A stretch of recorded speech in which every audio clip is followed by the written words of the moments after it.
5 राज्यों में होने वाले विधानसभा चुनाव से ठीक पहले कांग्रेस के लिए अच्छी खबर आई है। देश की ग्रैंड ओल्ड पार्टी कांग्रेस पिछले 10-12 सालों से कांग्रेस के सितारे गर्दिश में हैं। कांग्रेस के लिए बहुत कम ऐसे अवसर आते हैं जब चुनावी राजनीति में उनके लिए अच्छी खबरें आती हो, लेकिन अब एक ऐसा मौका आया है जिसने कांग्रेस के समर्थकों को उत्साहित और खुश होने का मौका दे दिया है। यह मौका आया है तेलंगाना से। 5 राज्यों में विधानसभा के चुनाव होने वाले हैं। इन 5 में 3 राज्य दक्षिण भारत के हैं। तेलंगाना भी दक्षिण भारत का राज्य है। ऐसे में तर्कों, तथ्यों और आंकड़ों के साथ हम आपको बताएंगे कि कांग्रेस को इन विधानसभा चुनावों में कितना लाभ होगा और इन चुनावों का कितना असर पड़ेगा। तेलंगाना में नगर निकाय के चुनाव हुए थे और तेलंगाना देश के उन गिने चुने राज्यों में है जहां कांग्रेस की सरकार है। 2023 में यहां विधानसभा के चुनाव हुए थे और कांग्रेस की जीत हुई थी। तेलंगाना में लंबे समय से बीआरएस का शासन था। के चंद्रशेखर राव तेलंगाना के मुख्यमंत्री हुआ करते थे। अब यहां चुनाव वैसे 2028 में होने वाले हैं, लेकिन हम थोड़ा आपको तेलंगाना की ओर लेकर चलते हैं। तेलंगाना में नगर निकायों के चुनाव हुए थे। अब तेलंगाना के नगर निकाय के चुनाव इतने महत्वपूर्ण राजनीतिक तौर पर क्यों हैं, हम आपको बताते हैं। सबसे पहले तो जान लीजिए कि तेलंगाना में नगर निकाय के चुनाव दलीय आधार पर होते हैं और दलीय आधार पर चुनाव होने का मतलब है कि सीधे राजनीतिक दलों की भागीदारी, राजनेताओं की भागीदारी। कांग्रेस की तरफ से जहां प्रदेश के मुख्यमंत्री रेवंत रेड्डी ने कमान संभाल रखी थी, तो वहीं भारतीय जनता पार्टी की ओर से भी कोई कमजोर चेहरा नहीं था। केंद्र की नरेंद्र मोदी सरकार में गृह राज्य मंत्री बंदी संजय कुमार, उन्होंने भी यहां पर मोर्चा संभाल रखा था। तो तीसरी तरफ ओवैसी थे। ओवैसी ऑल इंडिया मजलिस इत्तेहादुल मुसलमीन के प्रमुख और हैदराबाद के सांसद, लगातार अपने बयानों को लेकर चर्चा में रहते हैं, सुर्खियों में रहते हैं। ओवैसी ने भी अपनी पार्टी के लिए कमान संभाल रखी थी। हैदराबाद भी तेलंगाना का ही हिस्सा माना जाता है। उसके बाद बीआरएस, जो लंबे समय तक सत्ता में रही, बीआरएस के चंद्रशेखर राव की पार्टी है। बीआरएस ने भी मोर्चा संभाला। तेलंगाना में कुल 116 नगर पालिका और 7 नगर निगम में चुनाव हो रहे थे और 116 नगर पालिका और 7 नगर निगम मिलाकर 2995 सीटों पर चुनाव हुए, यानी कि 3000 में से महज 5 सीटें कम। और जब इन 2995 सीटों के लिए चुनाव हुए और जब नतीजे आए, तो नतीजों में कांग्रेस को लैंडस्लाइड विक्ट्री, प्रचंड जीत कह सकते हैं। हालांकि हमारी मीडिया इस मामले में थोड़ा कंजूस है। वो भारतीय जनता पार्टी के लिए प्रचंड जनादेश, ऐतिहासिक विजय जैसे शब्दों का प्रयोग करती है, कांग्रेस के लिए नहीं करती। लेकिन 2995 सीटों में चतुष्कोणीय लड़ाई में फंसी कांग्रेस ने 1537 सीटों पर जीत दर्ज की। यह भी एक ऐतिहासिक और प्रचंड जीत है। दूसरी तरफ प्रदेश की मुख्य विपक्षी पार्टी बीआरएस, जो के चंद्रशेखर राव की पार्टी है। के चंद्रशेखर राव भी लंबे समय तक तेलंगाना के मुख्यमंत्री रहे हैं। उनकी पार्टी को 781 सीटें मिली हैं। और भारतीय जनता पार्टी, जो इस देश की सबसे बड़ी पार्टी है, जो केंद्र की सत्ता में बैठी हुई है और कई राज्यों में उनकी हुकूमत है। हम कह सकते हैं कि देश के अधिकांश राज्यों में भारतीय जनता पार्टी अपने गठबंधन के साथ सत्ता में है। उनको मिली है 336 सीटें।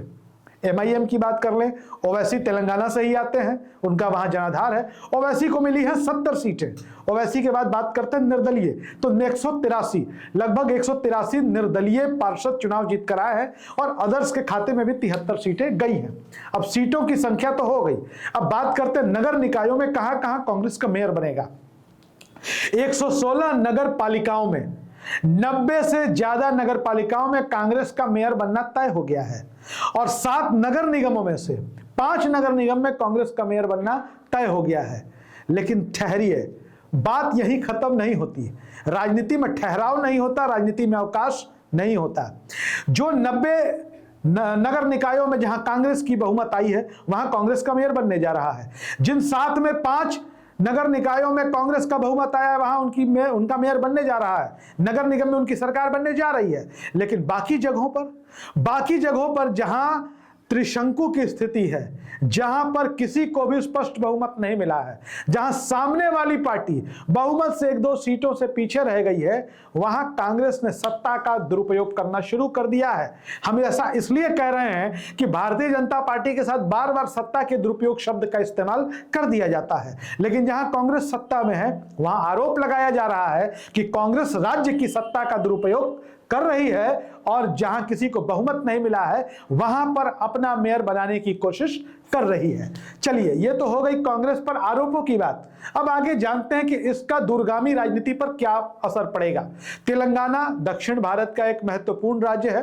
तेलंगाना एक बड़ा राज्य है। यहां विधानसभा की 119 सीटें हैं। बहुमत के लिए यहां पर 60 सीटों की जरूरत होती है। कांग्रेस को पिछले विधानसभा चुनाव में 64 के करीब सीटें आई थी और उनकी यहां सरकार बनी थी। ये आंकड़े हो गए तेलंगाना विधानसभा के। अब बात करते हैं अगले 2 महीनों में 5 राज्यों में विधानसभा के चुनाव होने वाले हैं। उनमें पश्चिम बंगाल है, उनमें आसाम है, तमिलनाडु है, केरल है और पुडुचेरी है। अब आसाम और पश्चिम बंगाल को हम किनारे रख लेते हैं, तो दक्षिण भारत के तहत ही, दक्षिण भारत में ही तमिलनाडु भी है, दक्षिण भारत में केरल भी है और केंद्र शासित प्रदेश पुडुचेरी, जिसे पहले हम पांडिचेरी के नाम से जानते थे, वह भी दक्षिण भारत में ही आता है। और दक्षिण भारत का तेलंगाना। तो जब किसी एक राज्य में लैंडस्लाइड विक्ट्री कांग्रेस की हो रही है, यानी कि ऐतिहासिक जीत हो रही है, तो बाकी के पड़ोस के राज्यों पर उनका असर पड़ना स्वाभाविक भी है और लाजिमी भी है। और एक और बात इसके साथ हम जोड़ सकते हैं कि आमतौर पर यह माना जाता है कि शहरी इलाकों में कांग्रेस का जनाधार कमजोर होता है। कांग्रेस ग्रामीण इलाके की पार्टी मानी जाती है। हालांकि 10, 12, 14 सालों में जो ट्रेंड चला है, कांग्रेस न शहर की पार्टी बची है और न कांग्रेस ग्रामीण क्षेत्र की पार्टी बची है। कांग्रेस एक संगठन शून्य पार्टी की ओर बढ़ती जा रही है। हालांकि संगठन सृजन अभियान जैसे नए नए कार्यक्रम कांग्रेस में चल रहे हैं, लेकिन जमीन पर इसका फायदा कितना है यह भी देखना जानना शेष है। तो जिस तरीके से नगर निकायों के चुनाव में कांग्रेस ने शहरी क्षेत्रों में अपने जनाधार को साबित किया है, वो यह बताता है कि धीरे धीरे ही सही कांग्रेस शहरी क्षेत्रों में भी अपना जनाधार बढ़ा रही है। दूसरी तरफ बीआरएस की बात कर ले तो बीआरएस ने जो नतीजा लाया है, तो बीआरएस सिमटती जा रही है। हालांकि बीआरएस को सम्मानजनक सीटें आई हैं, उन्हें 781 सीटें मिली है। कांग्रेस के से आधी सीटें लाने में वो कामयाब हुए, लेकिन यह सही है कि लंबे समय तक तेलंगाना पर एक छत्र राज करने वाली बीआरएस का शासन खत्म होने के बाद वो सिमट रही है।